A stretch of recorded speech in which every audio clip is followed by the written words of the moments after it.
This video is part 2 of our new loyalty card add balance feature.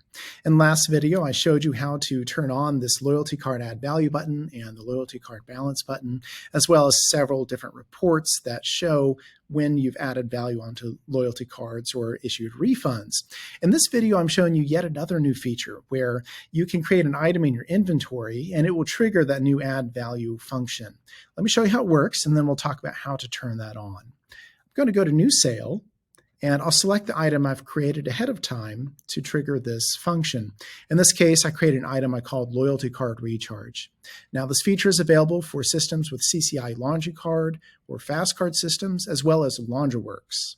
So if I click Loyalty Card Recharge, I can enter the dollar amount for the amount we're going to place on this customer's card. If I wanted to sell like the actual plastic of a card through the register, I could create a button for that too. So we're going to load $20 on the customer's card in this example, and then also charge them $2 for the card itself if we wanted to do that. I'll click Pay, and this brings us to the regular payment screen. And let's say in this example, the customer is paying us $22 cash. I'll just press my cash button here. And at this point in time, it then brings us to the screen where we can enter the card number. So we can either type that number in or swipe it if we have a Magstripe reader. If we had a Laundryworks system, the Laundryworks POS system card reader would light up and ask the customer to place their card on that reader at this point in time. So I'll type in the number for this example and click Submit.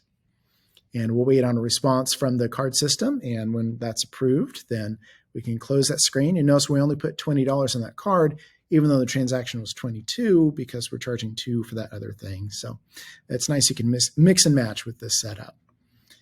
When we click close, we'll then go to the screen where you can print off a receipt. In this case, I'll just say cancel. So let's talk about how we turn that on. So I'm going to go here to this menu icon and go to Inventory. And I'll show you the settings of that item I created, where there is a new option right here in the bottom right corner called Loyalty Card Add Value. Now, this option will only show up if you have in your store settings the credentials put in for a laundry card system or a Laundryworks system or a Fast Card system. It's not currently available for Spider Wash at this time. So you'll simply click Loyalty Card Add Value, and you'll want the other settings just like this, where it's treat item as a retail item. We don't have any units, price set to 0 and set to prompt price. So that when selected, you can type in the dollar amount that you'll be adding. And you'll just click Save, and that's all there is to turn it on. And if you wanted to go into your store settings and disable the loyalty card add value button on the register screen, but still allow for those sales transactions to trigger the loyalty card add value function, then you can do that. So that really locks things down so that the only way money can be put onto a card is through a sales transaction first.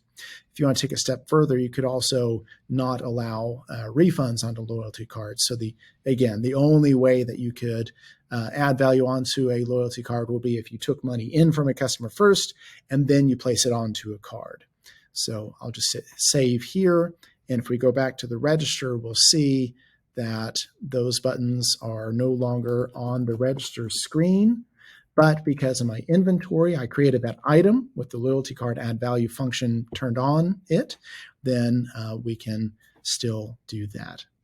Okay, that's all for now. Thank you very much for watching, and we appreciate you.